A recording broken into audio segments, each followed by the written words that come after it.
Yang ketiga mengenai yang terakhir tadi mengenai efisiensi. Yang keempat pertanyaan Pak Akbar gitu ya. Jadi kami melihatnya begini Bapak Ibu ya, bahwa yang pertama ya Bapak Ibu ya, efisiensi yang dicanangkan oleh pemerintah kita, presiden kita, itu kan agak luas sebetulnya gitu ya. Saya lumayan setuju dengan apa yang disampaikan oleh beberapa petinggi pemerintah kita, bahwa dananya pemerintah nggak berkurang kok, tetap segitu, tapi akan kemana dialokasikannya yang mungkin jadi berbeda, betul ya. Sehingga hopefully kalau selama ini ada sektor ABC yang banyak bertumbuh dari APBN gitu ya, kedepannya ABC-nya mungkin masih bertumbuh, tapi akan timbul sektor DEFG-nya yang juga akan bertumbuh, dan hopefully itu membuka potensi, membuka ruang pertumbuhan yang lebih besar bagi kami ya. Sebelum bicara kesehatan Pak Akbar ya, nah bagaimana dengan kesehatan? Kalau dana pemerintah juga diinginkan semakin efisien untuk biaya kesehatan masyarakat kita yang ditanggung pemerintah, tentunya ini juga membuat ruang yang lebih besar lagi untuk perusahaan-perusahaan asuransi memasarkan proteksi kesehatan kepada masyarakat seluas-luasnya ya.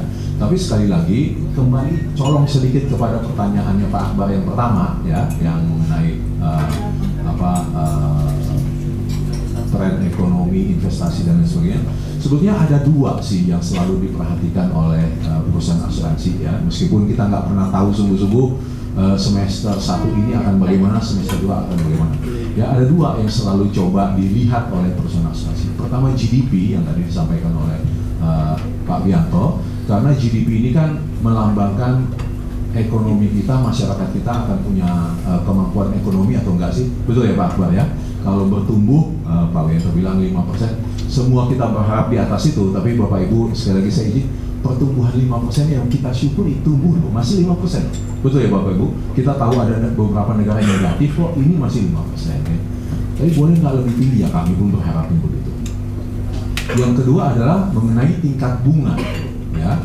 Tingkat bunga ini sebetulnya Pak Akbar, rekan-rekan media, percayalah bahwa setiap perusahaan asuransi ini punya tim investasi, dan mereka terus memonitor kira-kira satu kuartal ke depan, satu semester ke depan, satu tahun ke depan, tingkat bunga ini akan naik atau akan turun. Ketika mereka prediksikan naik gitu ya, maka mereka mungkin gitu ya, Bapak Ibu akan taruh investasinya sedikit lebih banyak di deposito. Betul kan? Ketika mereka prediksikan turun, maka mereka mungkin akan tempatkan dana investasinya lebih banyak di obligasi dan lain sebagainya. Jadi poin yang saya pengen bilang Pak Akbar adalah perusahaan asuransi ya itu juga memonitor ini dan selalu melakukan penyesuaian secara dinamis gitu ya pada sebagian aset investasi. Ya. Mungkin itu tambahan saya atas pertanyaan pertama Pak.